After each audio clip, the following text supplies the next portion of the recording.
Launchers just go to heavy slot, and I got the world. Welcome everybody. Welcome to another episode of The Filler. My name is MARU, and we have a jam-packed episode today. We're talking about Destiny SANDBOX, and the Destiny community, and as a whole. I'm really excited for these conversations because I know I'm on the one-man army against all you guys right now, talking about grenade launchers. But we'll get into that later. First, I want to introduce you later. I want to introduce my my co-host here, right below me. Beautiful man right there. I'm ugly. Yeah. What's going on, everybody? You already know the vibes. You already know the energy. You already know the hope. Listen, we don't be doing this on the filler, but we do it where I'm at, and I better have y'all water. Hunter got water. Gavin got water. Noise, you better have water. Red, I can't see you, but I'm pretty sure you got water somewhere. I got my water. Any homing on. Let's get right into it. Back at it again. The grizzly man himself, the wizard. You know what I'm saying? Wizard roll and whatnot. Feel me? Man, the myth, the legend. Oh man, Makowski, what's going on, brother? How you feeling? What's good, Cliff? What's up, brother? How's it going, man? I'm chilling, man. I'm chilling. So why don't you go ahead and introduce yourself to the community for those of you who don't know you, which is crazy if you don't know who this is. It's nuts. Nah, come on, bro. It ain't like that. Nah, bro. man. You've been in the game for It ain't like that, bro. We got the Halo days, teaching people how to snipe. I was a wee lad. I might have played a little Halo back then. Yeah, my name is Makowski. I'm a former MLG Halo Pro, current owner of G1, and stream sometimes poorly over at twitch.tv/OLMANMAKOWSKI. That's what's up. And next we have a very relevant face, even though he's not showing his face. He's running around there. You might see him in your lobbies beating everybody up. He's a bully. He beat me up. I'm not gonna lie. He beat me up. The man, the myth, the other legend, my man Red. How you feeling, brother? Pretty good. That's good. I'm Red. I stream over at twitch.tv/feelsred, and pretty much only play PvP. I feel that. For those of you who don't know, if you ever been in my stream and heard a little nifty tunes, it's because I stole it from him. What about Spider-Man or like God of War? Like you just don't play any PvE, or you just no story games, period? I mean, I play like PS4 shooters and stuff like that, but okay, all right. I was just making sure you weren't missing out on some classics, bro. yeah, those games are too good to pass by. Too good, bro. Straight up. That's what's up. You guys already know me, so we're not even gonna go through all of that. But we gotta go next to the homie, man. Back.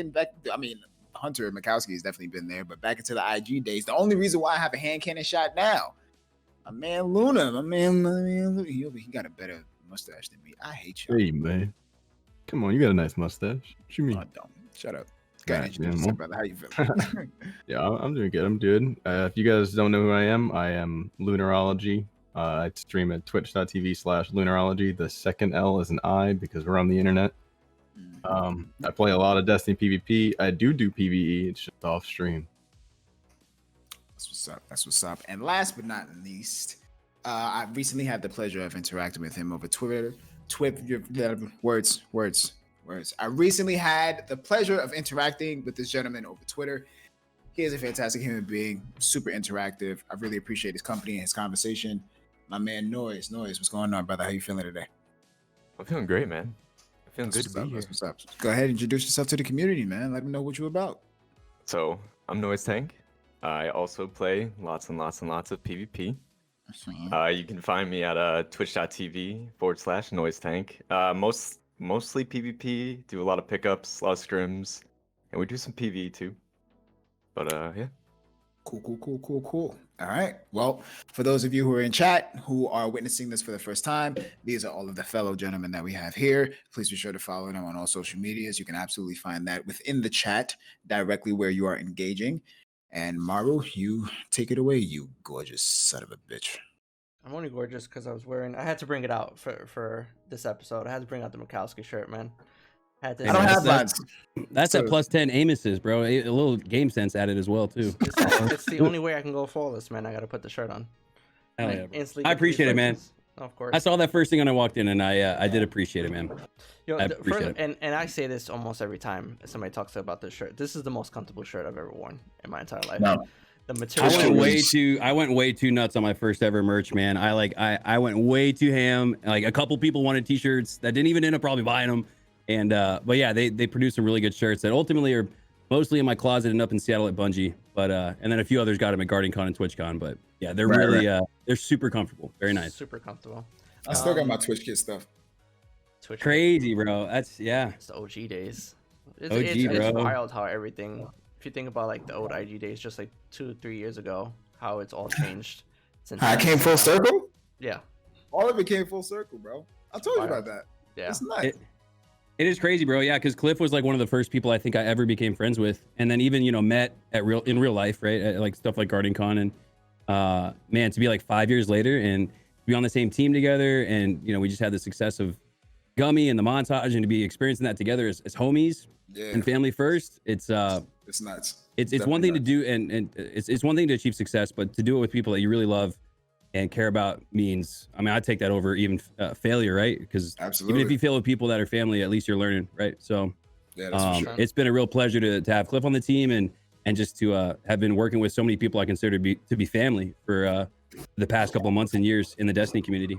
For sure, man, for sure. And I appreciate that, because again, like I'll never forget, like out of all of it, from me and Mike doing Little Light Radio to, I remember the first time that we played Trials together on stream was actually up against Luna and Ryan and I think Hudson or whatever. I think it was one of them, but I remember I would never forget, like I kept killing Ryan with my last word and he was like raging on the other side. I'll never forget that. Oh man, Ryan. So, like so many different memories. I'll never forget running Trials with Hunter and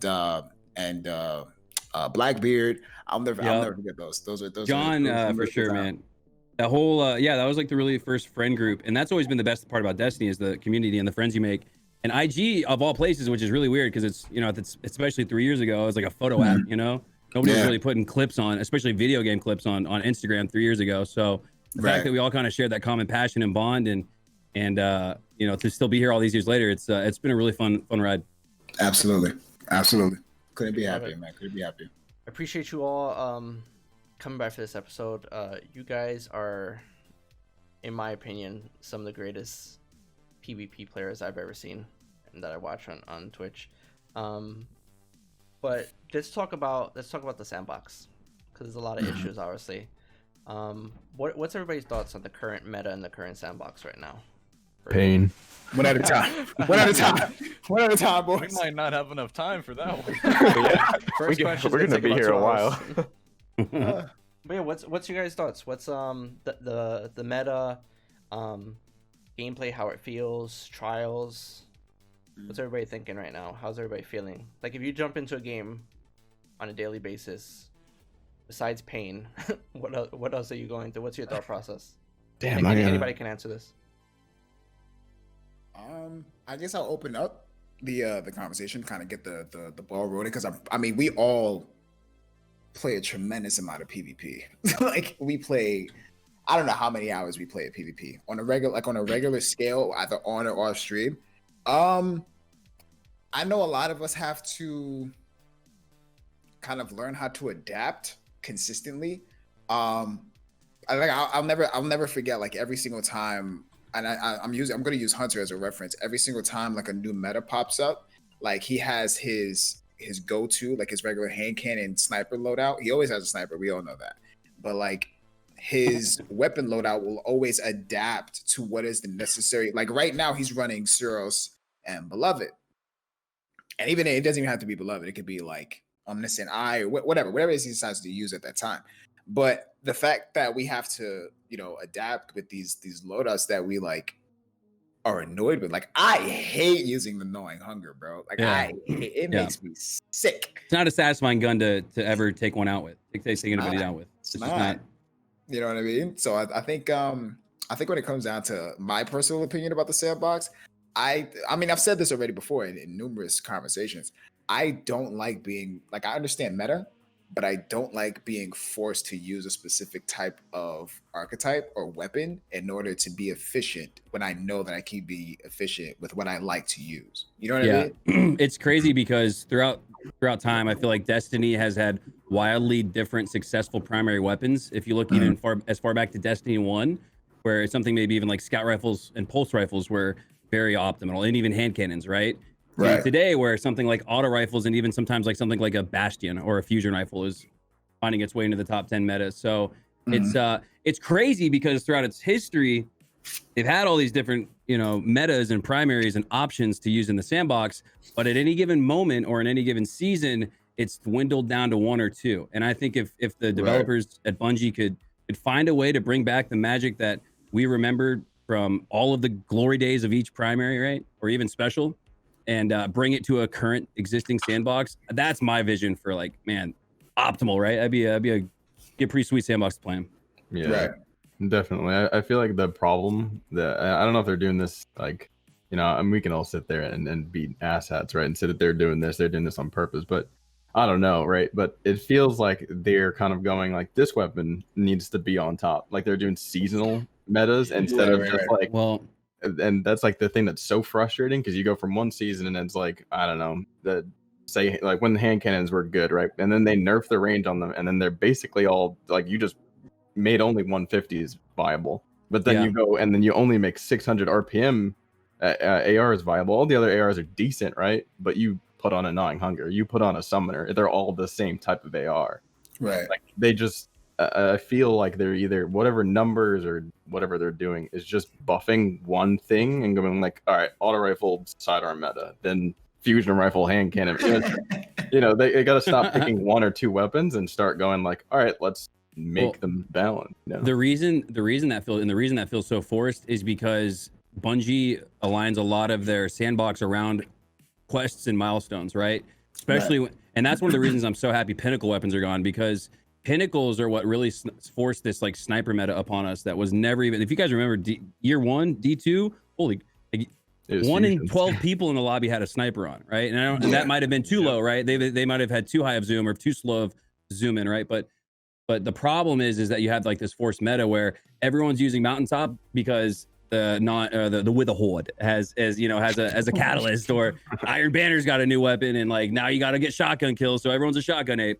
And it just, I hate that. I hate even using that assigned to Destiny because I love the game so much. But it's the forced meta is absolutely a problem, and there's got to be ways to get people to accomplish different varying things in the game without all having to do the exact same thing, and bring out that like Red said, that forced meta. So I have one question then, and I completely agree with you guys, but here's my thing on it. If they don't force a meta, wouldn't the sandbox become stale at that point because people refuse to change the weapons they use? That is actually a good question. I don't know if the sandbox itself would be. Yeah, I mean, people are always going to use the weapons they want to use, but there are always going to be those weapons at the top that you can kind of just pick them up and fry with, pretty much. You're going to be doing good with them every time. That's like one of the main things, and it's I know for a fact that when it comes down to it, because there's many different statements that I've heard over the course of Destiny's like lifespan that have stuck with the actual core explanation of what Destiny is. For when I was on the podcast with James Work, somebody said that they don't have an issue with with seasonal metas because it gives people the opportunity to try out new things, which makes sense. And it makes from a business perspective, it makes sense from Bungie's standpoint, because they want people to try out new weapons. They don't want their game to be a linear play style, right? And I can understand that as well. Another thing that was said to me years ago actually was when I was in Lucky and Butt Wipe stream. This is when they were still co-streaming together, and Triple Rec was in the stream, and I was like talking shit. I was like, Bungie is like doing this when it comes down to minutes and da da da. And Triple Rec said, he put me in my place. He said that Bungie is not like a kid with a magnifying glass aiming the sunlight at all of us little ants, right? Bungie goes by numbers. So when they see like a nerf or a buff balancing, will only happen when they see that a weapon is just being a bit more efficient than everything above the rest. Or not Yeah, even they look at the used at all. usage rates. Yeah. Right. They look at the usage rates, and if Exactly. you know auto rifles have too much usage, which they do now, obviously because they're OP, they'll probably tone it down, right? Like you can as a player, you expect a nerf to autos, and you know who knows, maybe they buff 110s or 140s this fall. I feel like there's that kind of general consensus and anticipation from the PvP community. Exactly. So like if you to even support that statement, if you look at the time frame where the menagerie was like the big thing, you look at the 140 hand cannons. Bring it back. Everyone was rocking 140 hand cannons with Beloved. That was like the perfect hand cannon sniper, you know, playground. I'm still pissed off because my arse trigger is god tier. Like I'm so mad that I can't use that thing. You know what I mean? But when it comes down to, you know, that mechanic, it's just so many different things. There's so many different variables. Like, what do you do with that information? You know what I mean? It's hard. It's hard to really. I'm gonna interject for a second. I'd never take Thorn off. So speak for yourself about the 140s, bro. He do got a point. What meta? He's just always using Thorn. Just use Thorn, dude. That's how I feel about snipers, though. I never trip up about all these different metas because I'm just like, you know, I have my thing, right? Like, and I think for all players, it's just find your thing, right? And it sounds like NOISETANK, his thing is the Thorn. Well, here's the thing with like the PvP is that, from what I can say in my experience, Destiny's really the only game where people are leading off with snipers as a primary weapon. Like that's the weapon. Yeah, there's no other game like that because in Halo, you'd have to play for the power positioning as a team and as a unit. And then even if you guys got lucky enough to get the power control and the map control, only one person on the team then is like the captain and the sniper then. So the rate of special weapon usage in Destiny is 75% maybe higher than what you'd see in any other game. Right. Would back in the day when it used to be, certain weapon types would be in primary, certain would be in energy. Do you guys miss those days, or do you prefer the way it is now? Like D1 days where they had all primaries in one slot? Yeah. I kind of miss that, to be fair. Yeah, I kind of miss the. I mean, two outliers like No Land Beyond and Universal, like those were, they're those were all right. But those were like manageable though. Like I'll never forget. Like No Land Beyond was rough. Don't get me wrong. Like the aim assist in but then when they nerfed it, they nerfed the flinch to sky hell. Like it was ridiculous. But even then, it was manageable. Even down to when we had final round on Aphrodite's Spear. Oh my god, dude, bro, don't bring it. No. Certain trials and all you hear like in the office is like, oh god, nobody peek. Like nobody peek, please. It was some of the watch your toes. Just cap point. It's control. Right, exactly. But it's like even that was all still manageable. We kind of adapted to that type of play style, whereas now it's like your adaptation is no longer using what you use and adapting to the play style of your opponent. It's more adapting by kind of, if you can't beat them, join them. Like that's what it is now. You know what I mean? We had like stronger primaries back then though too. Yeah. Right. Sorry not to cut you off, but no. Let's go next. I was gonna agree with that. Like we had better, like the primary. If you weren't educated, right? I'm not saying like people are dumb. Like the numbers were higher on primary, like headshots and stuff like that. Like the damage values would reflected things a little bit better. Right. And special is, and do not go back to year 3 Destiny 1. Do not do that. I'm just gonna keep saying it. Don't take special out of the game. There's too much special, and you can throw on 3 fusions or 3 grenade launchers, 3 shotguns. It's just mayhem now. It's not. There's nothing to work around it. Someone goes mountaintop and then pulls out an Orwing's Maul. That's 2 basically rocket launcher bullets or grenades thrown at you. It's like, what am I supposed to do with that? Just die or run away? Like you run away. Just go to orbit. Scavenger perks. Double scabs. Double scabs, bro. Oh. The amount of people, bro. The amount of DMs I got called so many different types of names, so many different types of languages because I said to just take heavy slot and just fill it with the grenade launcher. Just put grenade launchers in heavy slot. I removed them from the game. This one person completely called, bro. This dude sent me a slew of insults. Was it Mike? Because Because he thinks I saw the tweet. I'm just gonna call him out, bro. He thinks grenade launchers should actually not be all heavies. What? I don't think grenade launchers are an issue. Really? Man. And You better I miss me with will that. tell you guys why. I'll tell you guys why. Okay. Every weapon has its pros and cons, right? Okay. If you have a shotty, you have to get up close. You miss, 1 or 2 shots, you're pretty much done for. Auto rifle, you got to be really stable with it. Knowing hunger for me is more of an issue than mountaintop because the TTK on it is just ridiculous. I'll put them together. That's fine. Yeah. I think they're both a problem. Yeah. Same loadout. Yeah. Right. Yeah. Exactly. Yeah. Bows, obviously, you need 2 headshots to really get a kill, depending on what bow you're using. Fusion rifle, if you miss that first shot, you're pretty much done for. So here's my thing with grenade launchers.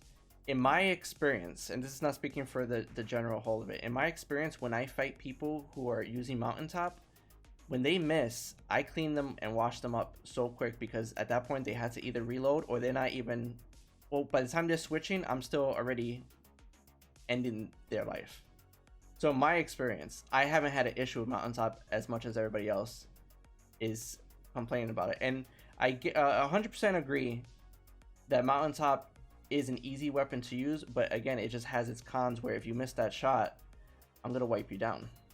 I think you made the statement during the last show, right?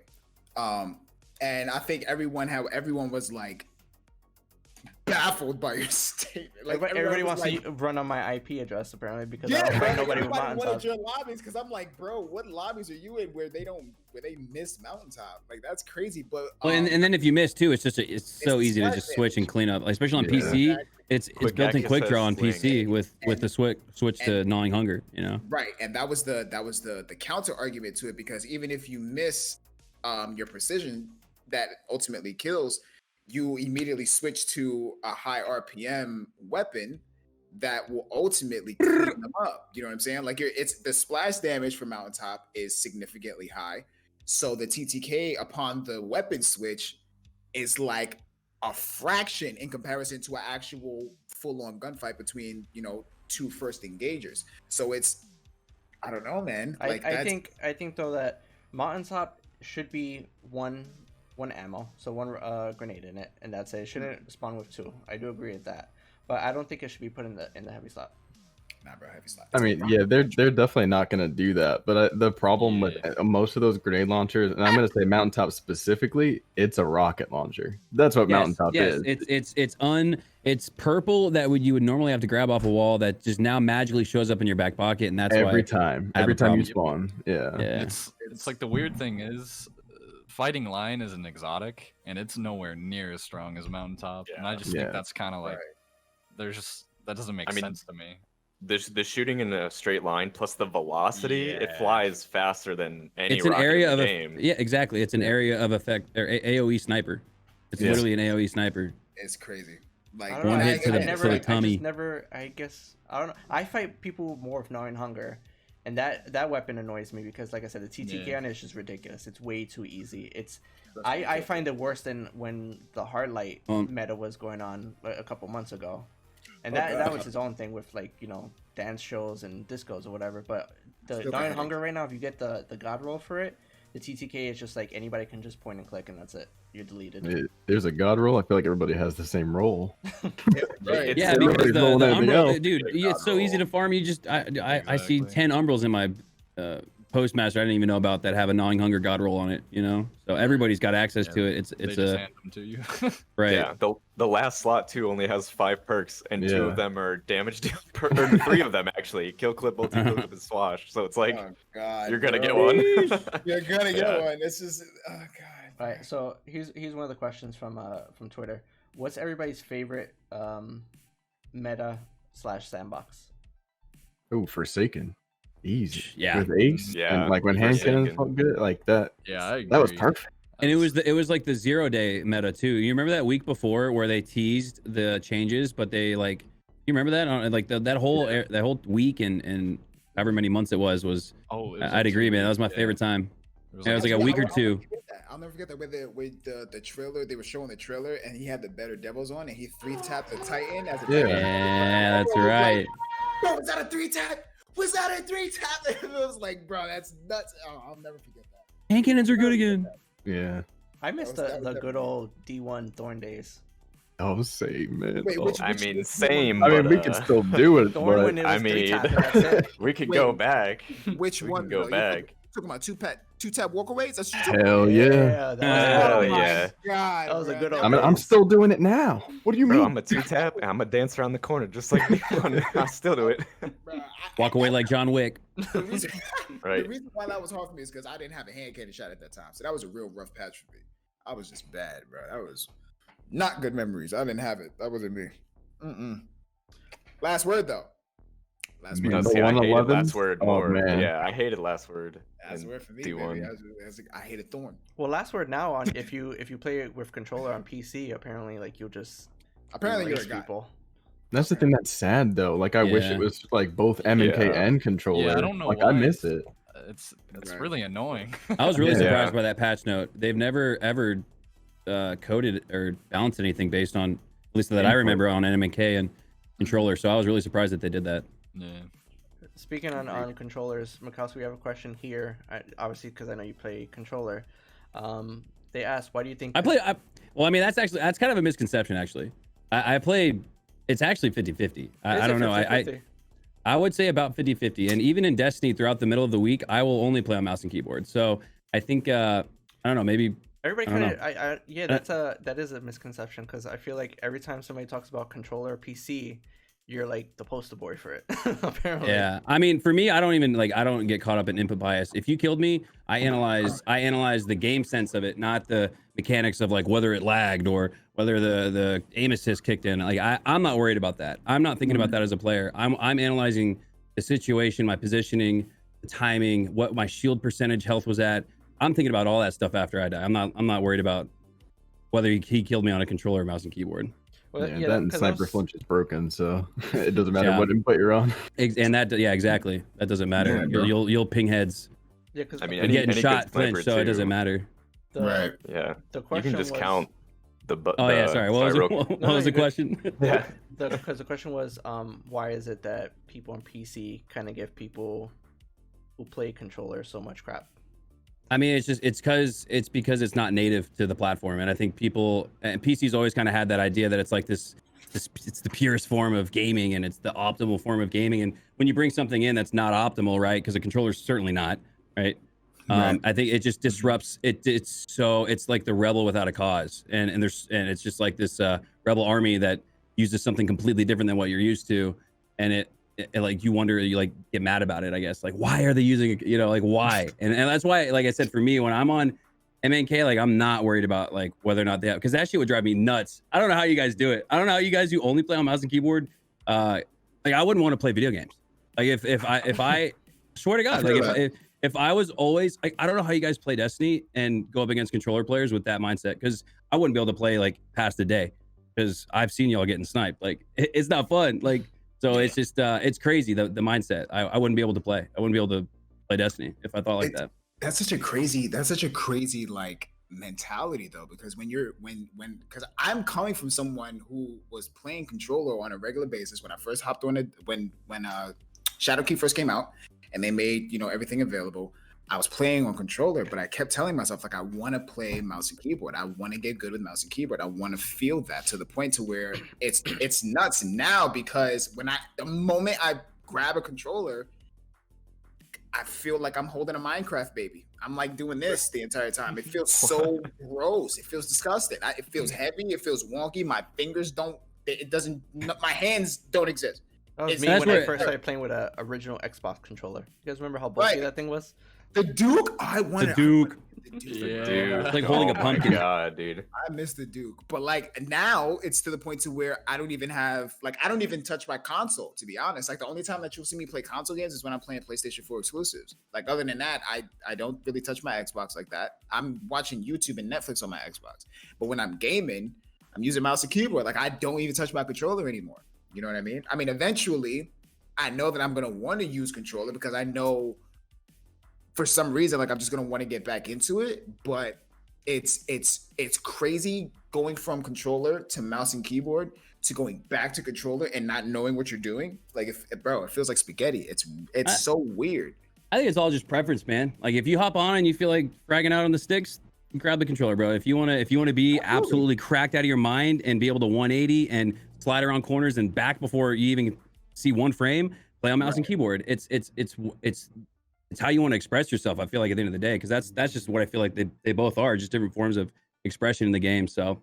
And especially whether people are like, oh, controllers, aim assist. And I've been playing mouse and keyboard so much lately. Dude, there's the bullet. You can't complain about that in a game with bullet magnetism and hitboxes that are controller hitboxes for mouse and keyboard players. Like, it's just it's silly. Sense. It's silly to me. It's silly. The argument is pointless. I actually played a Rumble match about, I think it was like last week, and I was playing on mouse and keyboard, and I was like, you know, pretty much in the mid. I've been playing mouse and keyboard for a couple months. I was like, let me just see something. I jumped on controller and I won like 2 or 3 Rumble matches right after that. And I really think it's just like preference, because I still am getting used to the whole movement with, you know, the keyboard. And I'm just so used to playing on a controller. So yeah, Makowski, I think you're 100% right. It really comes down to preference. Yeah, I even have like drag scope snipes up on my Instagram right now that you can go watch. I'm on mouse and keyboard in those clips. Like you can emulate that controller drag feel, and it feels, especially with like something like the Darcy, which has that massive magnetism and massive hitbox. I feel like I'm on controller, and that's coming from someone who's got 25 years on it, right? And maybe only 1 or 2 on MNK. So it's just yeah, it's just like I said, if I got as wrapped up in that stuff, I don't know how you guys play Destiny, because it would infuriate me. It is Destiny. You are shooting at Minecraft character size hitboxes. So. Very true.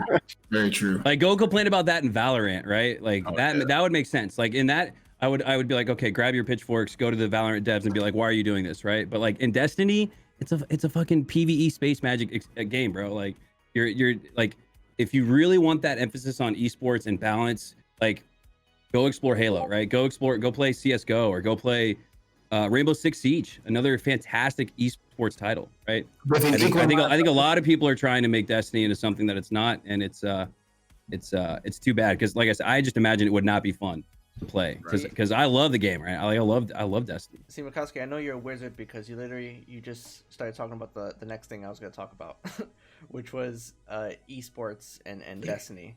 And I feel like a lot of people are trying to make this into like a competitive esports game, but it's just, I can't personally see how it ever reach that level where like Call of Duty and Halo does. No, there's no way. There's no way it ever would, unless they went back to like the year 1 meta, lowered the TTK, made it 3v3, and even the entire game.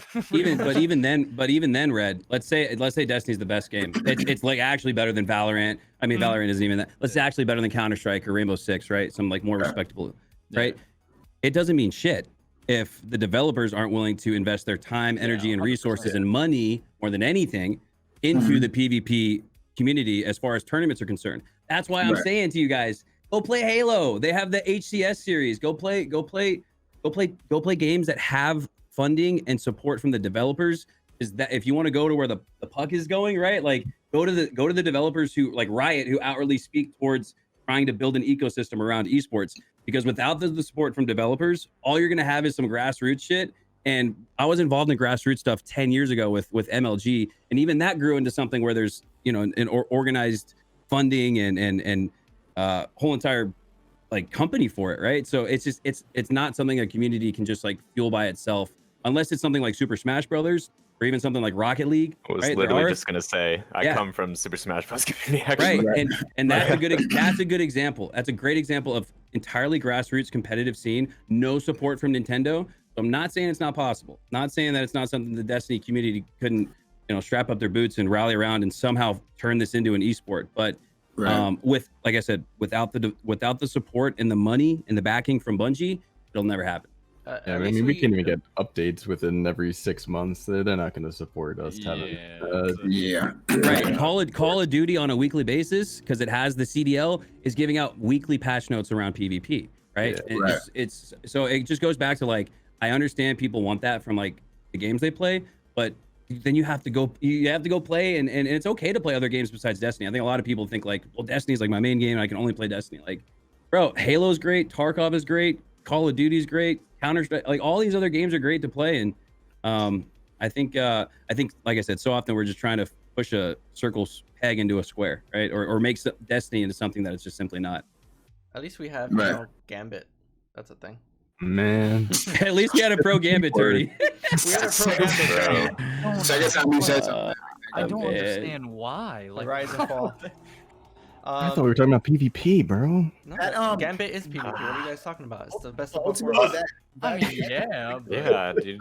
Heavy all the time. I love getting Xenophage from across the map every time I play Gambit. remember, Yeah, you guys hate hackers in the Trial of Osiris. Let's give everybody wall hacks and then Gambit. You know? Yeah. You That, can't complain if it's a mechanic.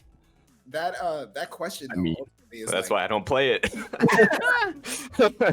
No, but that question is actually like a really I think it's a question that a lot of people need to like refocus on, because there's a tremendous amount of people who have like this elite mentality when it comes down to how PvP is supposed to be played and how PvP is supposed to be expressed and enjoyed across the board when it comes down to whether there's a skill gap or not. And it's funny that I didn't know, Noise, that you come from Super Smash Brothers like community, because I think the only person that knows this besides Maru is Hunter. But I come from fighting game tournaments myself. Like I come from the FGC community. I come from that. I was heavy in Ultimate Marvel vs. Capcom, and they didn't really have a competitor. Like there was like very, very, very small amount of people who were really focusing on building that to be a major competitive sense. And then once people saw like players like Filipino Champ, players like IFC Yipes, Cloud. Yipes is the homie. Yipes is, I love Yipes. Yipes comes from the Bronx, so it's like in Harlem. So I'm a New York kid, so Yipes is. Smash has the coolest scene. That's the thing. Like community can work. Like the Smash scene is literally the coolest esports scene. It really is. Like, and it's so like I've never seen a more passionate group, because at one point the MLG Halo tournaments and the Smash tournaments were literally in the same conference. And bro, it was the roars that would, and it'd be a smaller stage and a smaller scene, but the roars would be just as loud as the Halo side, right? And I respect that. It's crazy because even in that sense, and since we're talking about like esports stories, the stories between like something like Smash or something like Mortal Kombat or something like Dragon Ball FighterZ that recently came out with Hunter. You remember when I was top 500 for Dragon Ball FighterZ? Yeah, I remember you were grinding that, dude. And that formed a little bit of a lane, because that was when I was at Infinite and Optic at the time. We were trying to find up and coming DBZ fighters like that. So the fighting game scene, not only is it entirely fairly community focused and supported, there's a bunch of different titles too, right? It's like you got Tekken, you got Street Fighter, you got DBZ, you got Mortal Kombat, you got, I mean, there's so many titles. And it's like seeing the stories that progress from like players who are not known whatsoever to becoming monsters in the genre, or let alone the title. It's crazy how similar they are, because like games that are nothing alike to each other, the stories of triumph and trial and error and coming back from countless defeats to getting the gold, like stuff like that, being in such a similar space, even though they have nothing in common with each other, that will consistently blow my mind. But when it comes down to Destiny, you ain't gonna get that. I'm sorry, but that's bro. That's the fact. Why you gotta look at the camera when you say it like that? That was something else, bro. You didn't even just say words, bro. We knew. I felt that, bro. We felt it, bro. You know what I'm saying? So we might as well just do the best that we can, be the community that we are. Right. Exactly. Yeah. You know what I'm saying? But at the end of the day, which is exactly what I was talking about earlier, when it comes down to the particular statements that have been said that really drive home the core point of Destiny, things like Bungie looks at numbers, not picking on people. People should be able to play what they want and not be forced to play what they want. Hunter saying that Destiny is literally a game about space magic, and we're crying about it. Like it's space magic. There's so many different mechanics that this game should literally just be enjoyed.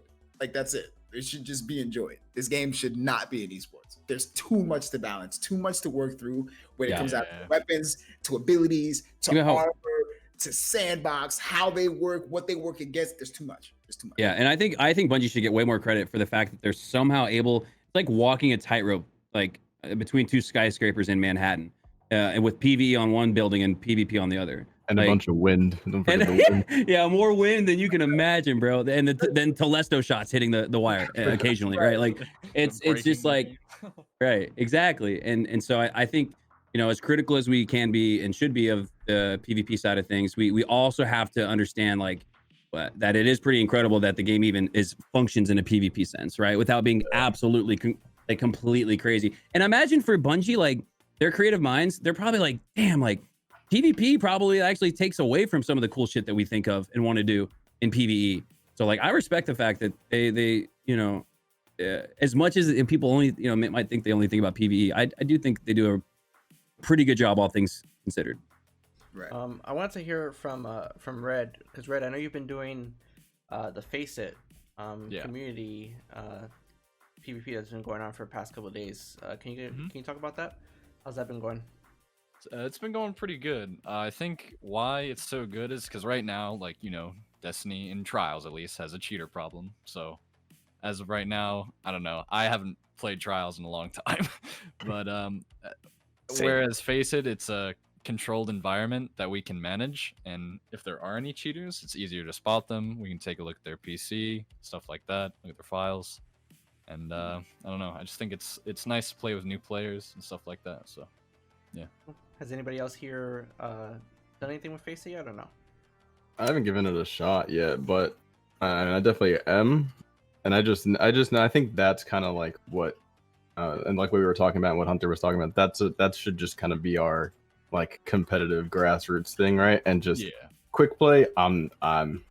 If quick play is ass, I'm staying out of quick play. Like that's just how that how that works. Like if I don't like it and I gotta wait 6 months for a patch, see you later. I'm gonna play Face It or go do pickups or something. But that's like the thing that we've been kind of striving for, and I'm glad that it's working now. Like for a lot of people, is having a space where we're like, man, I hate dying by gnawing hunger. I'm gonna just go play with some chill people and like you know, whatever you want to call it. Dude, man, hearing you say that is crazy because it just immediately made me think back to about 10, 11, I mean, honestly, 15 years ago when I was playing Halo. And when you looked at the base casual game of Halo, you had needlers, you had the plasma cannons, you had rockets all over the place. It's a crazy, crazy game. But with the custom settings that you could go into and work within Bungie's Halo CE 2, 3, and Reach, you know, you could change the movement speed, you could change the actual sandbox, you could change the starting weapons, your secondary weapons, where certain power weapons spawn, right? So, you know, as it relates to Face It, you know, they've got much less to work with in terms of customization. But going back to what Luna said, to like be in a safe space where you don't have to worry about getting, you know, mountaintop gnawing hungered, that's why when I heard that, I was like, wow, that's why I played MLG back in 10, 11 years ago and tried to grind game battles leaderboards, right? Today's version of Face It. And so yeah, I think it's really cool. I don't think it's something for me necessarily, just because like, dude, my competing days are long gone. Like I don't even know how I'm still able to maintain a 1.0 KD as a boomer, but it's exciting to see, and I hope it does well. Is Face It doing the same thing like it's doing like scrims and pickups and all that, where it's limiting the kind of loadout that you're using? Yeah, so there's a rule set we made. It's pretty much the same rule set that's been on for a little while, but it'll shift as the meta shifts as well. So, yeah. So it's wild that it's kind of onto the gamer's job really to try to change PvP into a way that's fun for everybody. The fact that you have to limit so many things, and I think it's unfair when people try to compare Destiny with Halo, because it's the same company, but it's two different games. Because Halo itself, it's you choose you have your character and you have a weapon loadout, and then that's it. While Destiny, it's meat and potatoes. Yeah, you have a character that you're customizing in one game mode, and then you're taking that character, and no two characters are ever going to be the same. Everybody's going to have different stats, different roles in their guns, and it's too many variables to make it that it's competitive. Yeah, I think the thing that could go for it. No, you go first. I think like the thing that would definitely help, like Bungie's not going to support it, and I'm kind of just like, go for it. Make the game cool. Like I'll take more prophecy dungeons, right? Like I don't care if they don't touch the PvP. More customization in private matches would be nice. I feel like if they're just kind of like, we're not going to do a tournament scene or anything like that, we could at least get, the respawn timer, instead of going 2, 7, 10, 12, let's get 1 through 30. let's get like, you know, mapped like timed from 1 minute to 30 minutes. The customization options are so bare. It's like, it's crazy. Yeah. If you like could pull up, and I guess you could in the Master Chief Collection, but if you could pull up and see what the settings were like, custom games, oh my God, you could literally build a different game with how just vast and massive the custom settings were. And but I think Bungie, I remember from 12 years ago, they didn't really like the competitive scene. Like they actually felt like we were taking the fun out of it. I feel like I'm having deja vu right now. But I remember Bungie like kind of wanted to cater more towards the casuals because that was a larger player base, and it felt like us tryhard MLG kids were ruining the game with just only BRs and snipers on the map, or so, you know. So it's it's crazy to see, and it makes sense why now today they don't have those custom games options, because they want to have the control over the experience, right? That's ultimately why they don't do that today. And from that, the developer side, it makes sense. But I think as a player and as a community, we would be better off with more freedom, custom options. I just want to be able to vote for the next map. The match. Yeah. that's what I'm asking for. Bro. How about this? How about an actual objective game type? Like, Control is not an objective game. That's glorified Clash. Like, I don't want to hear anybody try to say, "Oh, it's so like the strategies are so elite." It's Control, bro. Control is not. Like, so you're telling me you want them to bring back Rift? Okay, got it. So no, not even something like Rift. How about this, man? Bring back Oddball. And Oddball would be so cool with the way Destiny's ball mechanics. Did I just say that on the podcast? But the way their ball mechanics work, and the way like how you can grab them and you can throw them and shit. Like, bro, imagine how epic that would be if it's like one. If it's like whatever, it's 169 to 169, and like you throw the ball across the map and your teammate catches it to win the like. Give us some objective, like, or even capture the flag, right? Like capture the, like, I'm willing to go back to something a little bit more meat and potatoes with CTF, but even then, if you brought back these game types, Bungie would need more symmetrical maps, right? Because even something like JAV 4 and even Endless Veil, because the A spawn is open and C has a huge tree in it, they're not actually symmetrical maps. So I would love to see like a map pack a la, you know, the golden days of, you know, 08, 09 with Halo 3, where they released 3 new maps. They're all super competitive, symmetrical, small to medium size, and bring back Rift if you need to, or introduce something like an Oddball or CTF, or even King of the Hill. Like, I don't know, that would maybe clash too much with Control, but I just think Destiny desperately, especially if it's to flourish in a grassroots competitive scene, it needs something. It needs those objective game types, because if you're competing in Clash for a best of 5 series over and over and over again, it's too stale. It's too stale. Like, people want to see those plays where someone throws a ball to their teammate, like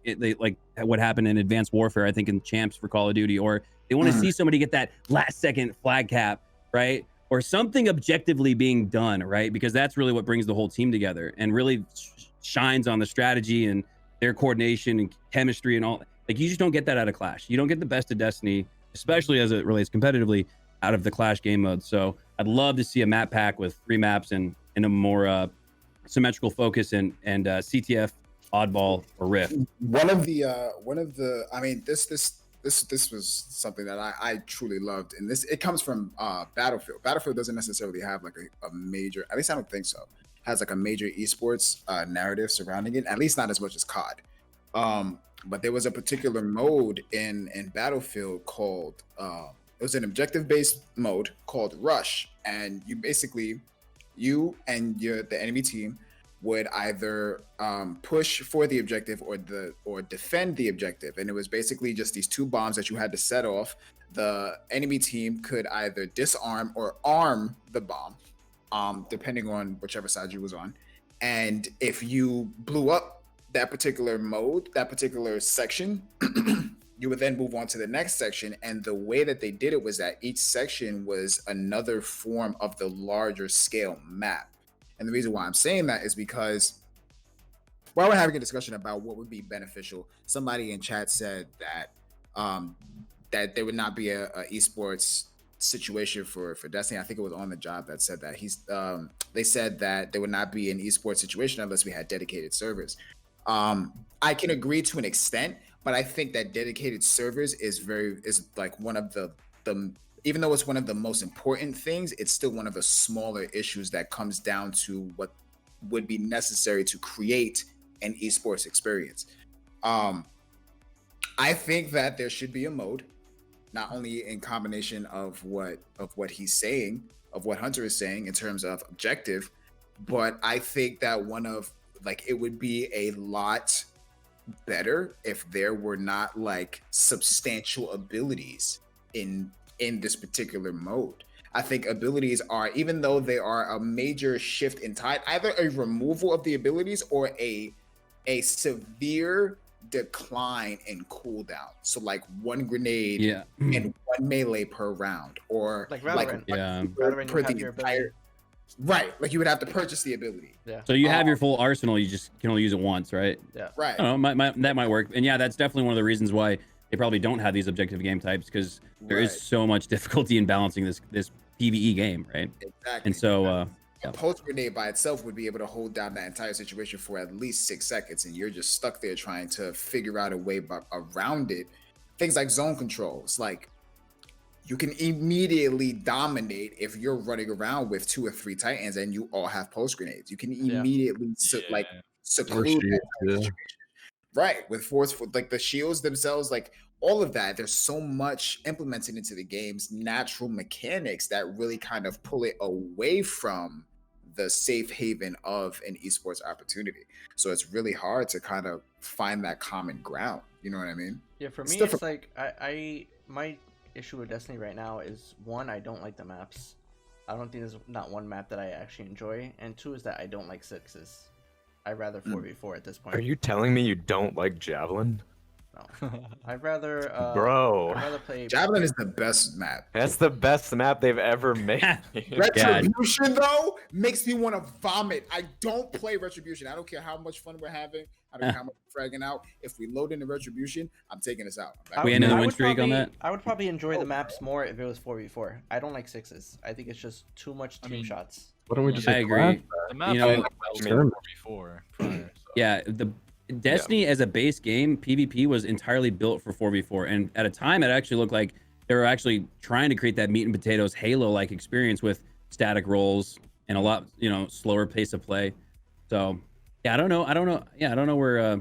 That's interesting when you look at where it was, and it's almost like they tried, right? It's almost like in year one of this game, it's like they tried. Yeah. Well, that's the thing. They tried. We had 4v4, and then I think people were kind of complaining about how they had like their whole 6-man fire team left out, so they brought back sixes, but they brought sixes like Red said, they brought sixes on a map that's for 4v4. Which is why when you spawn, you have the whole team right there, and you get team shot. And if you manage to even kill one person, you got 3 other people looking at you, ready to take you down.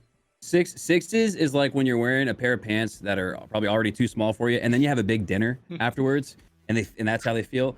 3s in Destiny, it's like a athleisure, like some Nike shorts, or like, I don't know, like some Lululemon or something. Like it's like really nice, like it's like form fitting. It feels comfortable. Like, it's breathable. 100%. I agreed also what you said, Hunter, with the Clash as like a viewership experience isn't fun, because if I there's no narrative. Yeah, if I'm watching the game and I see you're at 40 and the other team's at 20, you pretty much won. There's bored. No I'm out. Yeah, exactly. Whereas I agree 100%. Eliminations, you got 2 guys down. It's 1v3. Anything can happen. I've seen you come back from 1v3 multiple times. Right. So there's a narrative in objective, or even like something like elimination. But Clash, it's just like, God. So it's it's tough. It's a tough spot to be in, to entirely have the PvP competitive scene trying to rely on Clash. I just don't see it working. Yeah, I think we need something else. Not to cut you off. I just think we need something else that's not personally for me. Like Elam has a narrative, but I hate Elam because it's just whoever gets first pick. Usually, it's not a competitive. It's not great. It's not good for competitive. It's too slow. It's some kind of capture the flag, like 100% capture the flag, oddball, or some kind of like serious zone control where kills do not matter. You need to capture these 2 points for X amount of time. Like that has to happen. Elam is literally like, okay, let me slide this lane. If you make the one mistake, you're dead. And if your 2 teammates are not ready or they're split, that's kind of like, oh, nice, round over. So actually, I wish they would. Go ahead. Go ahead. I was just gonna say there was that game mode that they were testing that was zone control, and it's very similar to a Gears of War game type that's played in their MLG tournaments, where there's 3 zones, and you capture whatever zone, and then you build up like points. But if you overtake the enemy team and you capture all 3 zones, then the round is over. And like Destiny has that game type, but it's only in like the rotator playlist. Yeah, lockdown. And I feel like Yeah, lockdown. Like, if they would put that into private matches and we could like test it more, like I feel like that game type could work really well with Destiny, just based on like how the movement is in the game, and in like a 3 scenario or even a 4 scenario. We just need better maps, to be honest. The zones on those maps, because I've played Lockdown a decent bit to just not play Mayhem. The maps don't work for it. We need better maps for sure. Or Lockdown especially would need a symmetrical, maybe even type of map. I tried pickups for the first time. Noise, when do we do it? We did like last week, I think it was. We played together. Yeah, it was the first time. I think it was last week. Yeah. And we tried control, which I think we did for maybe 1 round, and it just did not work with the respawn rates. But that was like the closest thing, I guess, to like a control, to an objective based.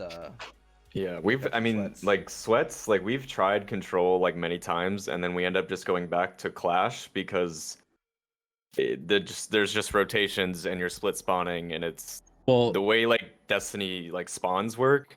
You can just hold zones, and then you're just forcing splits. That's the horrible. This is why control doesn't work, especially is because in Destiny, the objective would be to wipe a team, right? Like if you wipe a team, you like, yay, congrats, like that's a little mini win for the team. But in control, it's not, because let's say you have C captured. Let's use Burnout as an example. You've got C captured, and you push forward into A, right, where the other team has, and you wipe them. Well, guess where they're spawning? They're spawning on C, capping your zone, and they also have A, right? So you just wiped a team, and it's flipped to a 2-1 advantage for the other team. It's just control sucks. Yeah. And that's why in sweats we stopped playing them a lot of the time, because you have a teammate. So Endless Veil, for example, you have somebody who holds C spawn, and then you have the second player hold toilet, and then you force them to spawn A every single time, and you're literally just running back and forth, and just it's silly. Endless. Endless. I'm so glad we removed that from the Flash. No, we still need to remove Retribution because that donut map gives me gas. Yeah, somebody looked at a donut and said, "Let's make this." Yo, I hate it, bro. I hate it. Oh my god. I heard you guys like holding W. I got grenade the map launcher. just for you. Yeah. First off, I'm not even gonna tell you my keybinds, because my keybinds be giving people, I don't want to know. bro. It's different. it's different. My keybinds are pretty weird too, honestly. What's your keybinds? Sprint is E. Q is heavy. 3 and 4 is primary and secondary. Shift is Icarus dash. Control is super. Left control is super. F is class ability. And then I have melee grenade and crouch. Everybody in this entire podcast started looking at their keyboard, and it was like, dude, his pinky has abs. You said pretty weird. So I have really wide palms and like lanky fingers. So like my hand covers so much of the board that I have to like keep everything like, I don't know. I was about to ask, honestly, how many fingers do you have? Because that was weird. 8, bro. 8 on one hand. He's a spider. No, I don't. I'm not against that, because my hands are like relatively small, right? Like I have like really. I got Jesus Christ. I got tiny hands, but it's like my A key is left. My W is no, I'm sorry. My A key is back. My W is left. E is forward. R is right. My T key is like my weapon switch. My I don't even know why, but like my melee is 4. My super is G. My grenade is F. My sprint and my crouch is like the keys on my mouse, on the left side of my mouse. It's wonky, bro. It's wonky. That sounds. You read about that? Y'all not about to judge me. Y'all want to fight? Judge me like I'm crazy. Okay, so next question. What's everybody's ideal tournament? I know we don't have too many tournament scenes. The only ones I see, and the best ones in my opinion, not because he's here, but G1's tournaments are always fun to watch. A lot of hype there. But what's everybody's ideal tournament, or what would they like to see from tournaments? Dude, I just want zone control. I'd rather not have flash. Yeah. I've seen more of them as well, because right now there aren't a lot. Plus the prize pools are kind of just, I don't know, a lot of teams don't want to play in them because of it. To be honest, I could care less about the prize pool at this point. Yeah. Weekly for like some, that pre-stream content. If I just got to play in a tournament, zone control, it's not Clash or rotated between the two. like something. But yeah.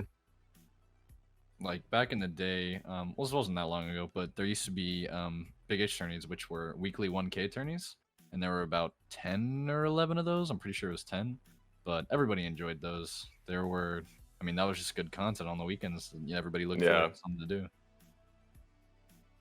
Let's see here. Okay, next question.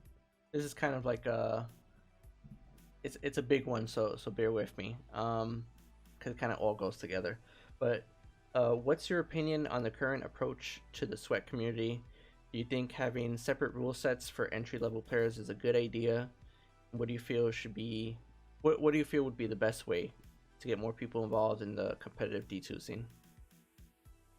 Not separate rule sets. Yeah, what do they mean by separate rule sets for entry-level players? Like, yeah, the question stated, do you think having separate rule sets for entry-level players is a good idea? I guess maybe something a little bit more lax. Liv was the one that asked the question, so like put a. She wants to clarify what she means. Not much of a handicap on them since they're newer, I guess. Possibly. So, like, they're able to use like stuff that regular players can't. I don't know. I don't think that would work. No, that's like trying to rewrite like basketball or baseball for like 9-year-olds, and then they get to 10, and then it's like, here's the real rules, and I'm like, the real rules, like you can't have two separate rule sets. Like I get like people are kind of like scrims or whatever are super restrictive, but I'm kind of like, for what Destiny is, right? I mean, you could obviously go make your own rule set, right? Go play, go do your thing. But if this is like the accepted thing for the community, why would you have like all right, since you guys are, and I would think this is kind of like degrading, right? Since you guys are not as good and not experienced, here's a bunch of weapons you can use and a bunch of exotics. I'd be like, why can't here's a Bastion, son. Yeah. like, what do you mean, man? Like, am I that winning, son? Take this Bastion, son.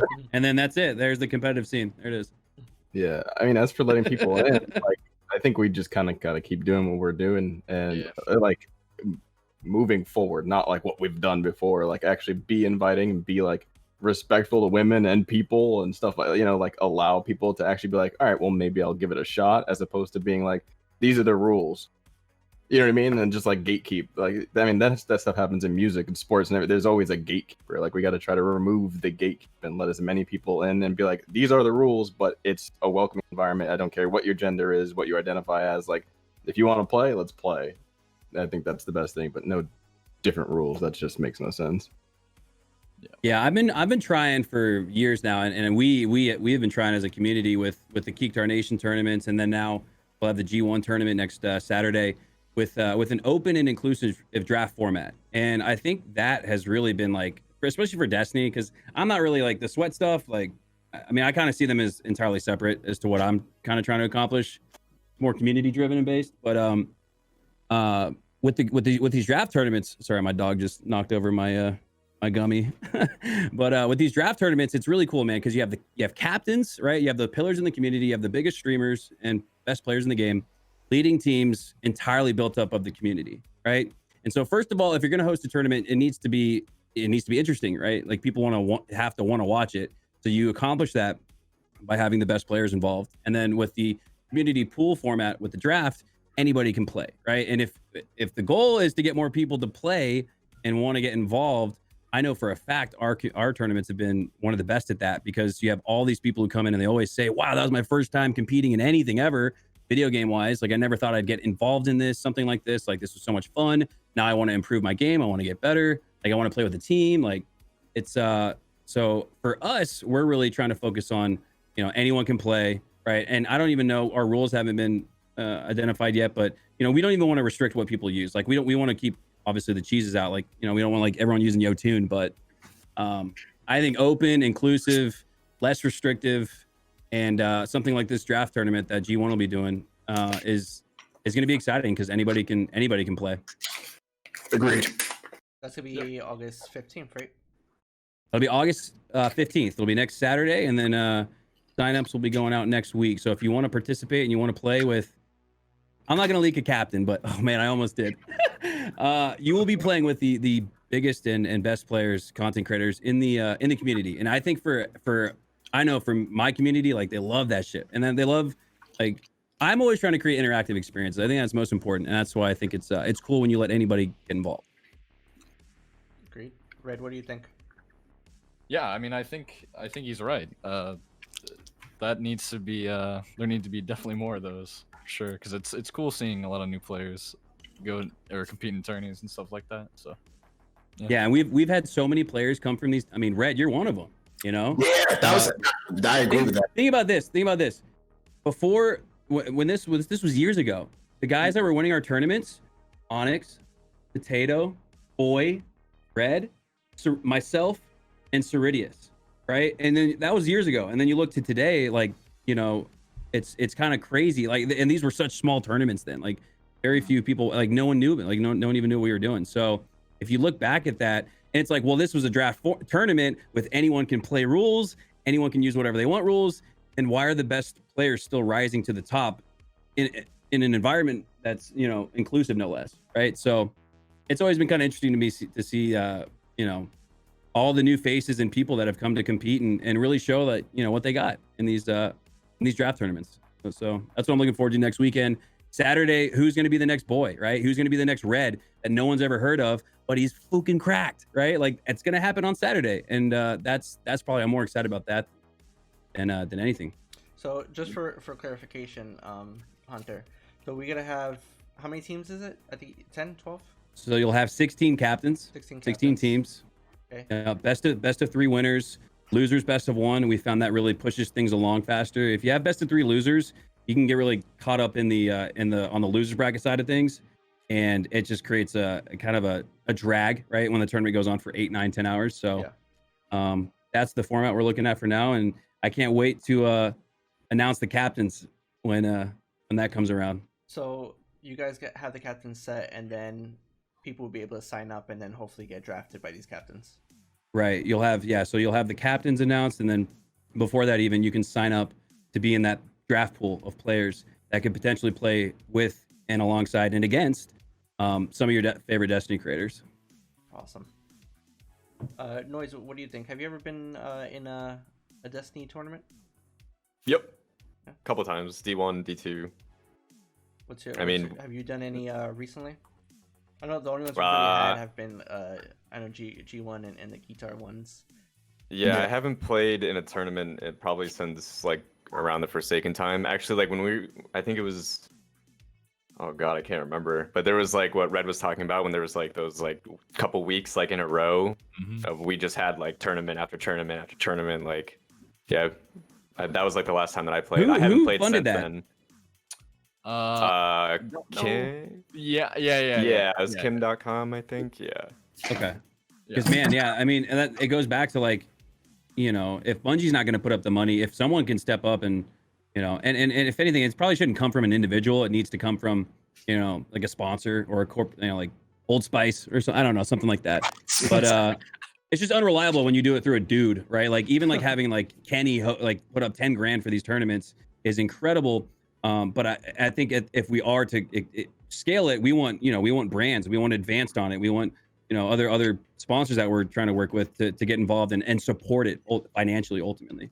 Right. Because that's what you need, right? People will watch tournaments for free, and our tournament isn't going to be for a prize pool. It's just for charity, right? So that's the whole point and purpose of that. But for the competitive scene and the sweat scene, it's which is different, I think, than the draft tournaments we host, which are super casual. There has to be some form of funding, right? Otherwise, it's just hard to get up and out of bed for a tournament that you're only playing for $50, you know? Right. That's tough. It's tough. And I come from when we just played for the love of the game, right? But I still think today, like, you know, there's a different expectation than there was 11 years ago when you were lugging your Xbox in a monitor to a LAN center in Oklahoma City just so you could, you know, compete against the best in that region, right? So now you have online, right? Like we don't have to do that. So it'd be interesting. So why did it just end after 11 weeks? Did Kim only commit to 11 weeks and then that was it? Or did it just fall through? What happened? There's actually a cap of the amount of money you can put into like dude, challenge that. I mean, I shouldn't even say this, but challenge it. What limits that? So I'm pretty sure that's why, or that's the reason I was told. Yeah, it was over a certain amount of time. You're only allowed to. It's like every 3 months or something. You can only do up to X amount of money. Yeah. I mean, I know Kenny himself put up like 30 grand. This was over like the course of a year or two. So I don't know about that. I don't know about that one. Yeah. They have it like on their page, so I don't. I mean, when the G1 tournament came around, I was like, all right. I mean, that's cool. I ain't gonna say nothing, you know. Yeah. Yeah, because that one tournament alone would have doubled the limit. Yeah, that I think 5K is the limit.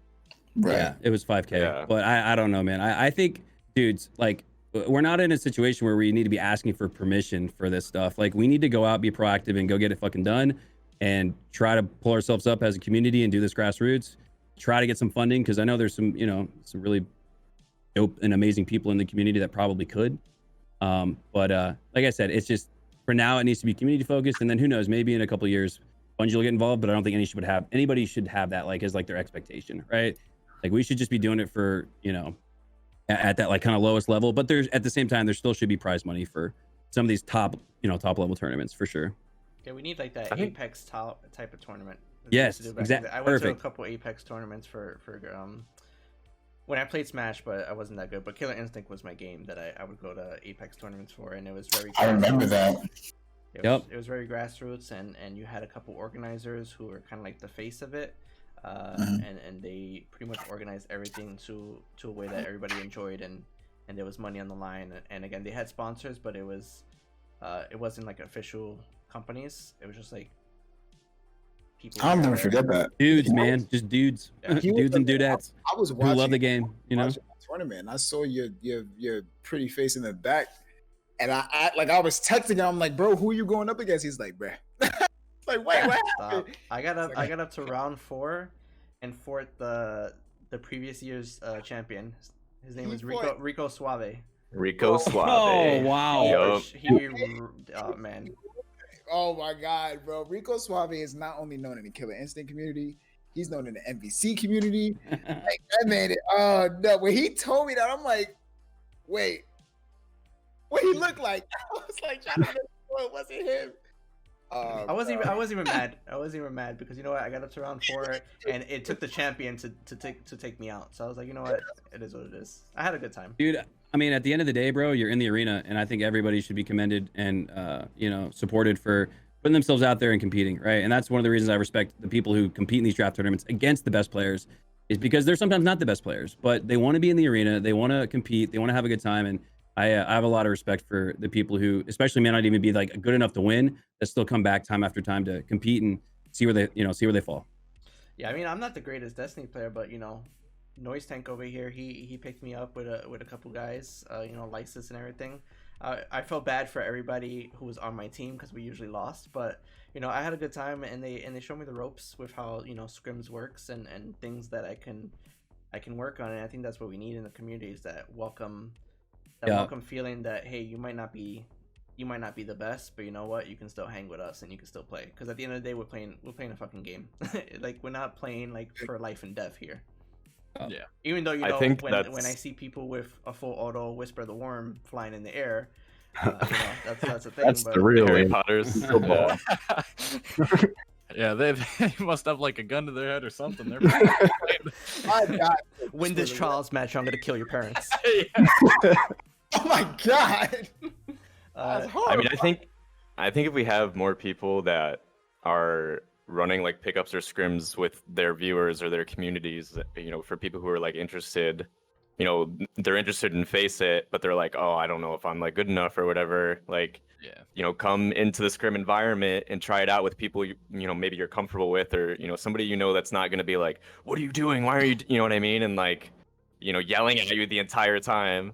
Yeah. And like, I think what Nervous and Red are doing with Face It and upholding like just like a no, nothing, like if you're toxic, like you're done sort of deal. They've been doing like a really good job about it, but there are people that still like slip through the cracks, and we just got to like try and pump up the people who are, they do want to try it, they want to get into it. Like, we just got to support them, and maybe they need like some pointers, or they need to look towards like, how can I get better, and look for the people in the community that are going to give them a chance to play with you and not worry about how well they're doing, or if they're not talking, or whatever.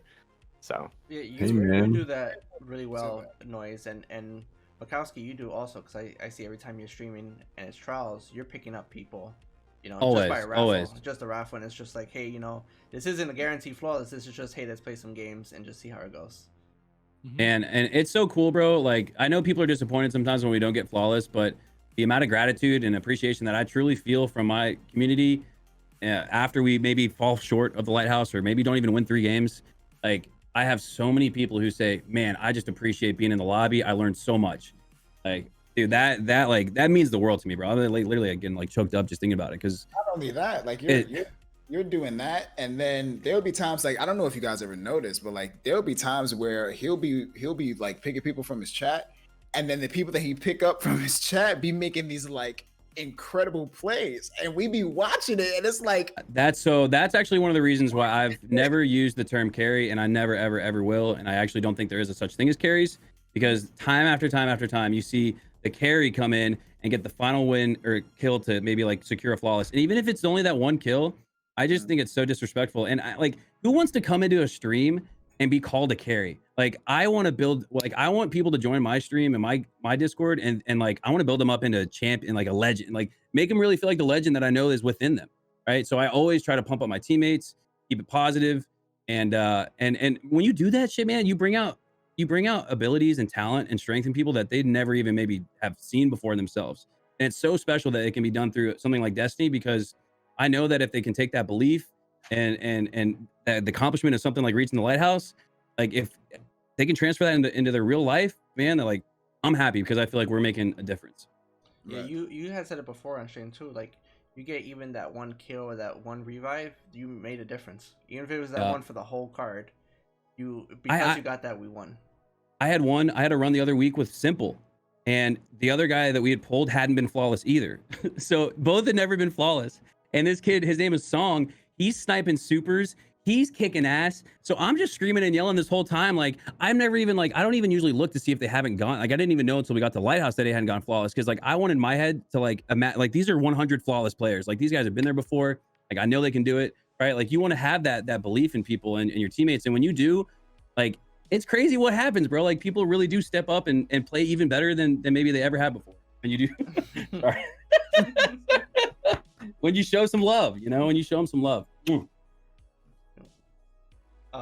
I know Makowski, he still plays trials, but Red, I know you don't play trials. Gav, I think you play trials once to go flawless for that week, and then that's pretty much it. Depending on the map. Yeah. Noise, what about you? Do you play trials like that? Or? I got my flawless title and I pieced out of there. So trials was like that first week, man. There was so much hype. It was so fun. Yeah, it was good. I think like the first like 2 weeks were good, and then Widow's Court came around, and I think Rusted did it for me. Like, that was when the big influx of like cheaters just started trials. Well, I think a lot of people were just first complaining about the maps. That's when it started dying out, and then obviously the cheaters came in. But let's say theoretically they come up with anti-cheat, they fix it.